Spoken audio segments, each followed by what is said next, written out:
Well, hello, everyone. I'm so excited to be here today. Thank you to Brand Innovators for having both myself and Jonelle. So as Cindy said, my name is Christine Pohl. I am the Director of Field Marketing at Sprinklr, a unified CXM platform management company. And today I'm delighted to be joined by Jonelle Brown, who works at Paramount Pictures. Jonelle, did you want to take a moment to introduce yourself, share some insight on your background? Absolutely. Hi, everyone. I'm Jonelle Brown, Director of Global Franchise Planning and Studio Marketing for Paramount Pictures Theatrical Consumer Products. So super excited to be here today and with you, Christine. And my background, so currently I'm at the Paramount Pictures and Paramount Global company, but I've also spent time, in other areas of Paramount Global, including Nickelodeon. I was at Macy's Brand Entertainment Group before that. And I also started my career at the Walt Disney Company in a couple of different business units, both in television, domestic syndication, cable sales, and then the Disney on Broadway marketing team as well. So really have a nice broad background and experience in the marketing industry. Some amazing brands that you have worked for, which leads me into my first question, Jonelle. So brands obviously make an impact on everything that we do. It's how we choose to invest, how we choose to spend our time. So just curious from your perspective, what brand do you first remember that made an impact on you? It can be one that you worked for or one that you've had an engagement experience with. Yeah, I would say, and I'm completely dating myself in terms of brands and really solid campaigns and even jingles from way back in the day. I'm very much an 80s baby, 90s kid. But I would say really hearkening back to my childhood was Toys R Us had that Toys R Us Kid campaign. And I remember it so vividly. Obviously, I was their target demographic as said child. But then I really loved, several years later, they had this really lovely full circle moment where they brought back those kids who are now adults to recreate that commercial as well. And that was something that really stuck out to me. Again, just targeting that Toys R Us kid. I still feel like I'm a Toys R Us kid inside. So I think that was one of those campaigns that was really timely, really perfect, and something that has stood the test of time as well. Absolutely. I'll tell you one of my favorites, which is a very interesting one as well. So every Christmas season, holiday season, for some reason, when I was a kid, my family always used to get excited when the Hershey's commercial came on, the really short one where Yes. the kisses dance and it's Bells, like a little jingle. Yeah. My family would always say it's the start of the holiday season. That's like a nice reminder for us. So that's a brand that has definitely made an impact, I think, on myself, my family. So obviously taking it back to why we're here, women in leadership, you within your career, I would love to hear about who inspired you to be a leader. How did you get to where you got to today? Did you have any key mentors along the way? Yeah, no, great question. And I've had several mentors, and I think early in my career, I didn't realize how important it was to have mentors. I think I was very much focused on, oh, I graduated and I just need a job. So as I started to move throughout my career, I started putting two and two together and realized that there are certain people who are looking out for me, who are giving me advice. And the moment I really saw that leadership was an opportunity and an option for me was when I first joined Macy's Brand Entertainment Group. I had a manager, her name was Nicole, who was my manager for only about 6 weeks or so. And she joined, when I joined the team, she then left to go on to a different team. But those formative weeks, she really onboarded me fiercely and gave me all of the foundational skills I needed to be successful in the role, so that when she left, she knew that I had what I needed to actually do the job. And that was an opportunity without having a manager in place that sort of forced me to step forward and lead these meetings and lead teams and oversee campaigns and launch them all on my own, and something that I didn't really have that opportunity to do before. So that was the first moment that I realized, wow, look at me. I'm able to lead these teams. I'm able to work on these campaigns, and people are listening to me, and they're taking my thoughts and my opinions very seriously. And it was that moment that sort of sparked me seeing my future and really understanding, oh, there's more than this. I can actually grow and lead, and it's exciting, and I enjoy doing that. So that was probably one of the first moments that I thought it was ever even an option for me. Amazing. Do you have a team that you oversee currently in your role? Yes, I have a small but mighty team. And I really lean very heavily on one of my colleagues, and it's been really nice to see her grow, and me being able to groom her and have her start to explore her own leadership skills as well. Amazing. Yeah, I think that's really important. I have a team of 5 now here at Sprinklr, and all women, not by Oh, purpose. love it. That's just how it shaped out. But one of the really important pieces for me, obviously, in stepping into this is my first director role within Sprinklr. So this is the largest team I've managed. But one of the most important things to me is not only how can I manage them from obviously project activity basis, but how can I help mentor them? How can I help teach them what I know and help them continue to grow? So I love that. That's great. That's great. So as a female leader, what is some of the best advice you received either from a mentor in the past or from someone you've worked with, family member, could be anyone, but has helped you shape where you've gone? Yes. I would say when I was leaving my second job and I went around, telling people that I was leaving and, giving notice, I went to one woman in particular, just let her know. And she said something to me that was so simple, but really stuck with me. And I try to share that with others as well. And so I told her, I was like, hey, I'm leaving. And she said, good for you. No one cares about your career more than you do. And I think it's so simple, but then again, we're always trying to figure out, like, what does our family want? How do our parents feel about it? What does our boss feel about it? And it really does sit with you to create your own path and get yourself to where you want to be. And so it's just a reminder, because sometimes we do get bogged down in the everyday, to remind yourself, what do you want in your career, and how do you plan to get there? Yeah, absolutely. So in terms of kind of switching between organizations, obviously, as we talked about, you've worked for some amazing brands. How has that decision been to leave one role, pursue a new opportunity? Yeah, for me, it's always been about what can I learn? Mhm. Especially as a marketer, it's important to have a well-rounded skill set. My first job was in sales, and that's essentially, B2B marketing. And so gaining that area of skill. And my second job was more brand marketing, which I discovered I absolutely love. And then my role shifted a little bit, where I was doing a little bit more project management. And I discovered that's a great skill set to learn, because that will serve you the rest of your career. So I transitioned to a project management role, and so on and so forth. And my time at Macy's was in digital marketing, and that's something I'd only dabbled in before. And now I have this solid background in digital marketing. So for me, it's really about, what can I learn in this role? How does this helping me grow? How is it adding to my toolkit as a marketer, so I could be this really well-rounded executive and can wear multiple hats, and I know how to talk to different teams. I worked on a creative services team for a little bit as well. So that is another, skill set and just opportunity and experience that I can then leverage further my career. So I really think it's, what can you learn? Have you learned it? Go into your every new job with a plan, and really figure out, who do you need to meet with? What sort of projects are you excited about? And how can you leverage that to make sure that you're getting as much out of the company as they're getting out of you? Amazing. So in your current role, what are some of the challenges you face? What do you oversee within what you do at Paramount? Yes. So I like to say, I'm a part of the consumer products team. So I like to say I bookend the consumer products life cycle.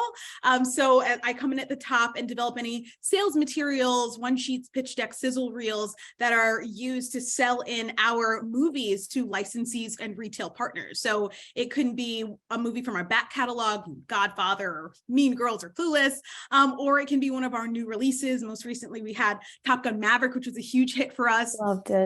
Right? It's so good. Loved so it.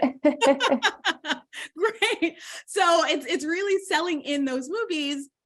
And then once it's sold in, I sort of step out. There's a different team that oversees the product development process. And then I come back on the tail end once we get into the marketing phase of it. And especially when we have a big movie that would require a really large marketing campaign, how does consumer products sort of help support that? Because we are sort of marketing you take home with you, right? And so it's making sure that we're aligned with the larger theatrical marketing campaign, or if there's something out of our back catalog or an anniversary that's being celebrated by the studio, how are we helping to support that as well? So it's nice to really see the full life cycle of how a product comes to life, which is always really exciting. Amazing. Top Gun Maverick, such a good movie. Yes, I watched it. I've watched it a few times because I've been traveling a lot for work lately. And it's one of those that every time I'm on a plane, I'm like, oh, let me give it another watch because it was that good. It's a great plane movie, right? It really is. And it's the perfect amount of time too. Oh, I love that you love it. So as you're working through these different campaigns from a marketing perspective, how in tune are you with the consumer? I imagine very in tune with what the market's looking at. How do you use some of that consumer engagement to shape your marketing plans? No, absolutely. That's a great question. One of the first things I always do is start in the research. Like, who are we going after? What makes sense? And it can be a two-prong approach, because when it's a new release or something that's original, you don't necessarily have anything to compare it to, internally necessarily. So then you look from a competitive standpoint and say, what movies are similar?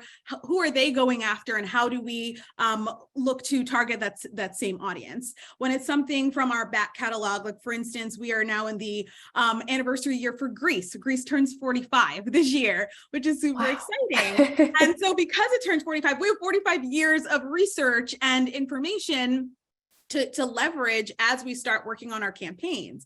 And what's great is that while we have that core demographic, the question and the sort of task for marketers is, who else can we get? Who else hasn't, I don't know how you haven't heard about Grease, but who hasn't heard about Grease, or who is new or who's young and up and coming? How do we really leverage that?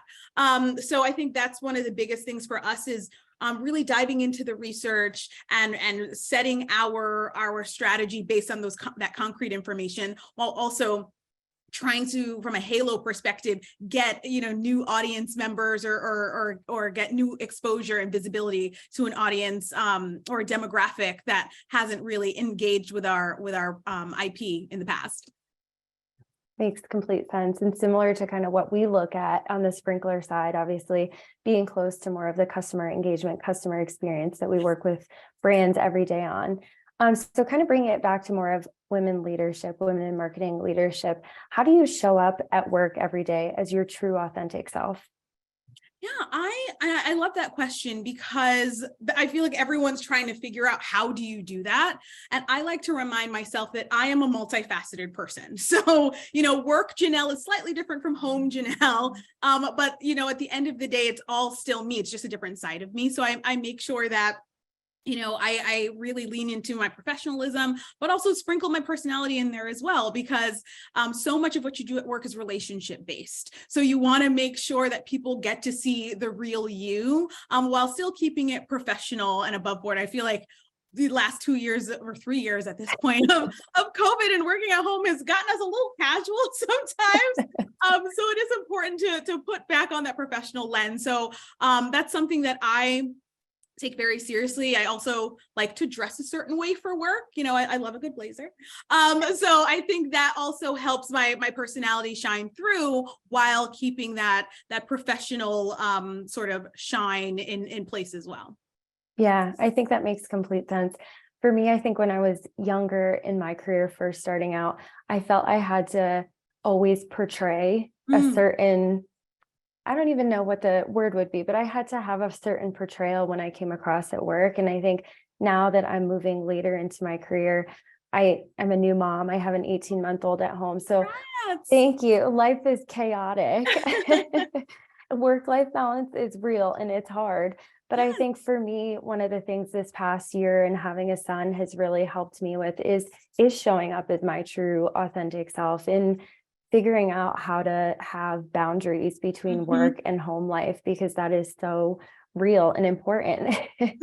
So I think just as you continue to figure out who you are as a person, I can definitely say I am not the same person I was as a 22-year-old graduating college. But I think as you figure out who you are as a person, you obviously can bring that into what you do from a work perspective as well.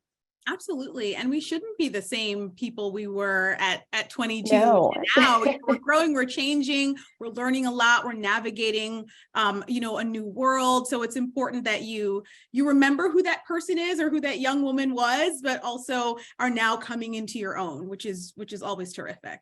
Absolutely. So you touched on the pandemic a little, and Mhm. I think obviously all of us have life has changed Yes. post-COVID. It's a very different world. How do you think the pandemic has changed leadership within organizations? I would say just leadership in general, it's made leaders a bit more accessible. Um, Mhm.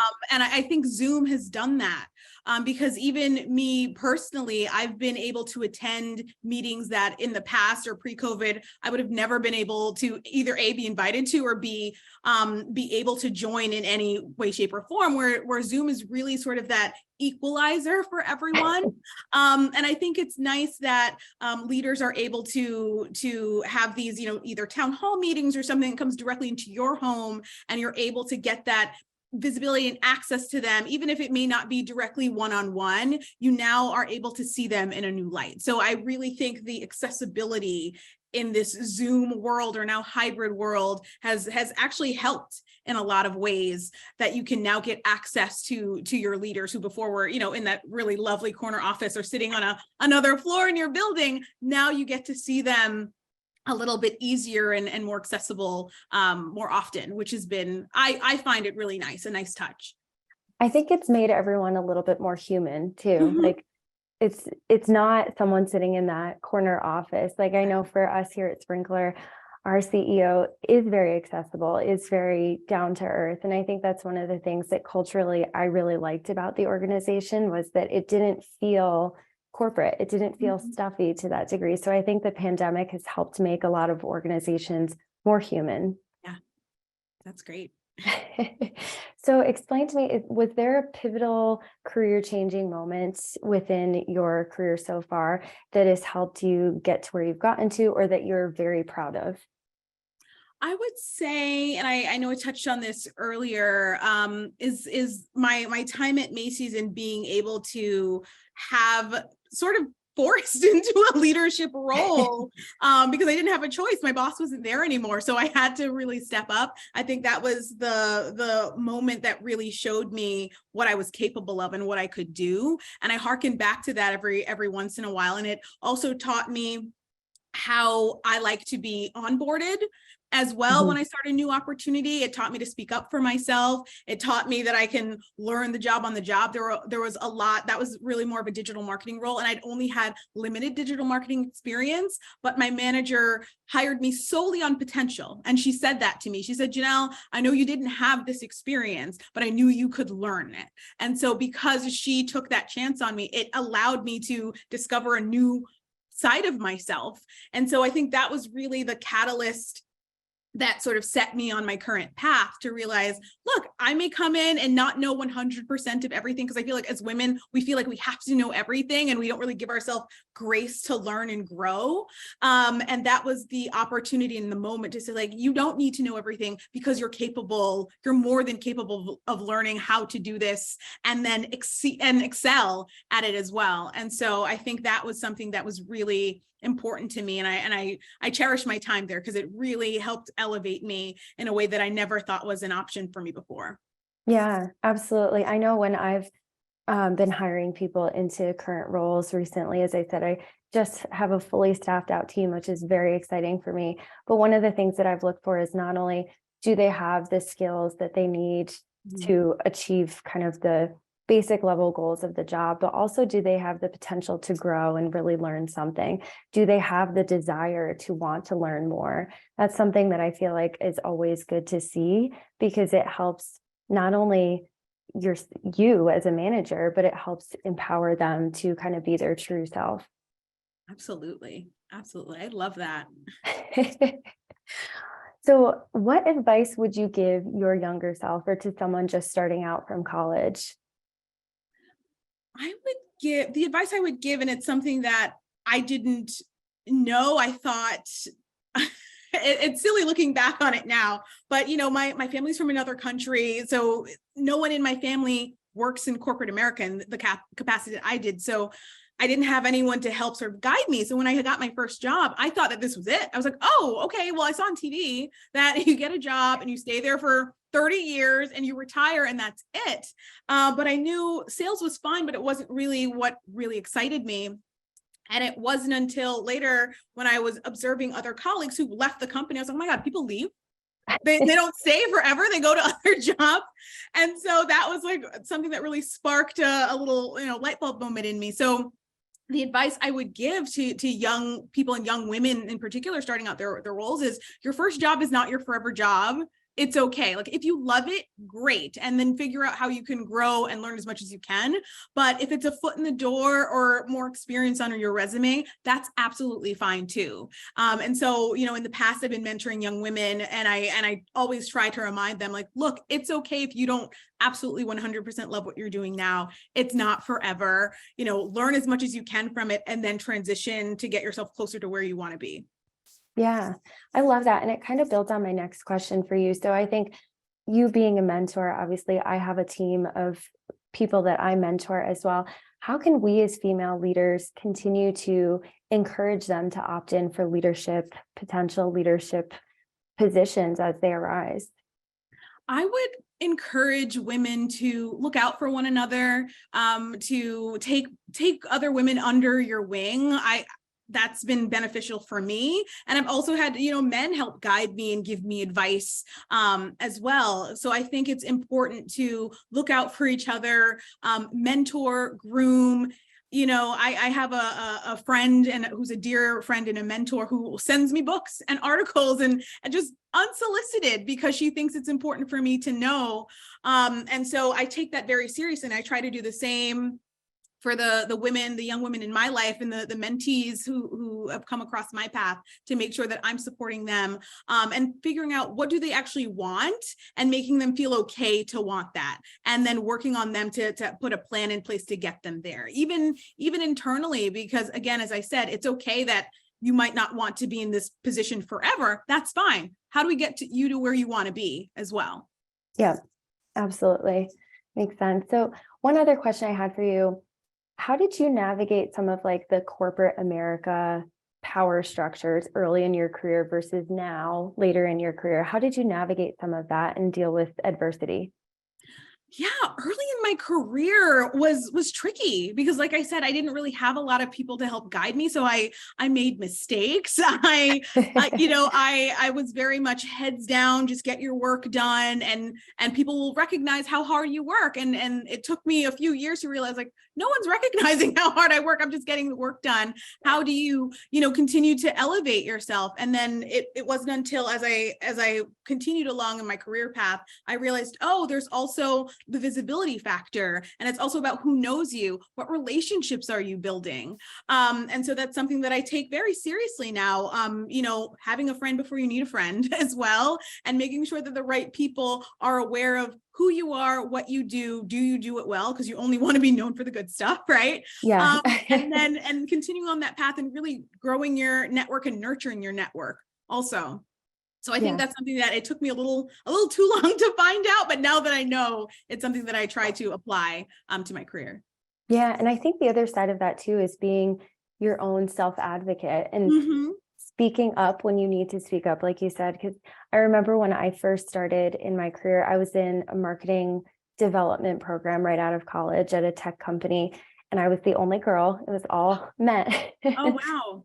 And I remember one day, one of my coworkers came to me because I was not the loudest person. I was pretty quiet, pretty reserved because I was nervous.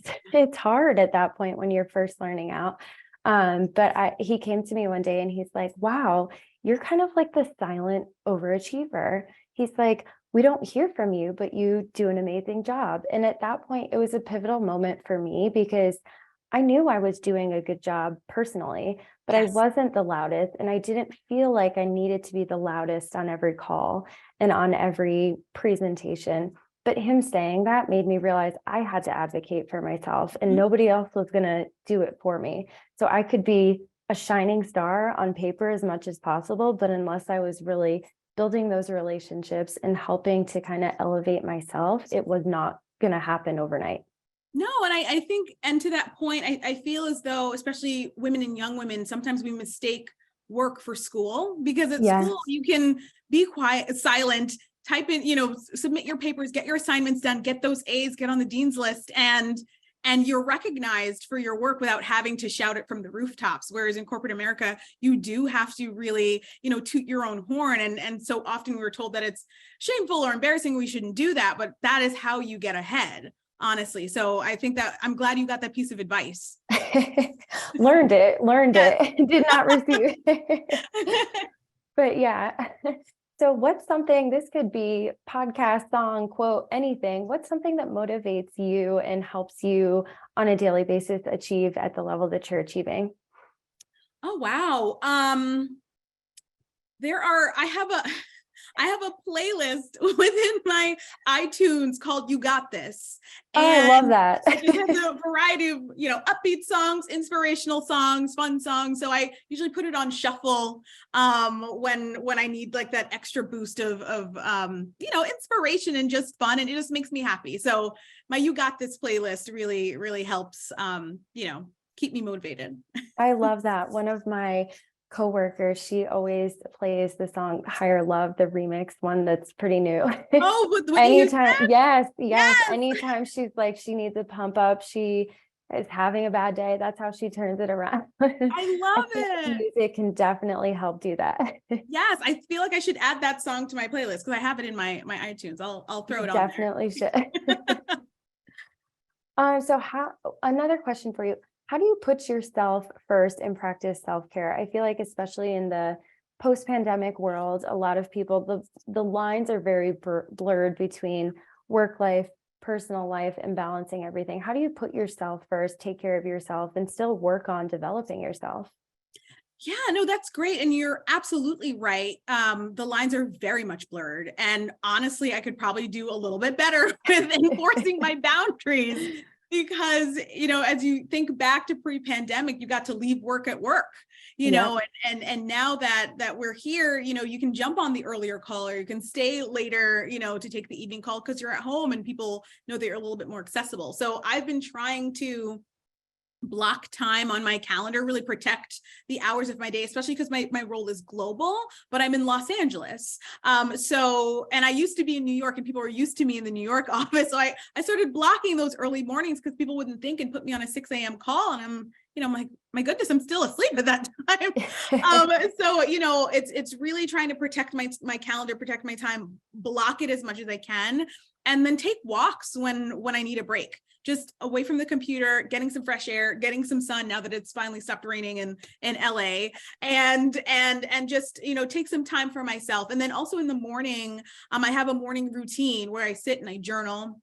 And I really try to stick to that each morning, especially if I know I have an early meeting. I then wake up earlier so I can still find that time, because that's really my me time. It's, 30 minutes just for me. I light a candle, I get my journal out, and then I can just, really script and get my head clear and start on a positive note. I feel like that's so important because, as I said, it's very blurred. And in this like hybrid work world, we can stay online all the time if we wanted to. And working for global organizations, obviously, I know one of my employees, she's on the West Coast, and a lot of our team is global. They're in India, they're all over the world. So for her, she was having to wake up at 5 o'clock in the morning to be on calls. And I said to her, we have to work on your time management. If you're going to be online at 5 a.m., you need to be off by like noon, 2 p.m. because burnout's real. And I cannot let you burn out. Exactly. No, and that's an amazing management skill, that you recognize that she needs to balance her time a little better so that she doesn't burn out and she is still able to then better serve the team. So yeah, well done, Christine. Thank you. So just looking ahead, what's in store for you as you look at your 2023, both professionally and personally? Yeah, professionally, what's exciting is we have a few big movies coming out this year. So excited to work on those and see those come to life, and from a consumer products perspective, hit shelves with all our various product, which is really exciting. And so that's something that I I really enjoy, because the work that I do is consumer facing, being able to see it out in the world is always really fun.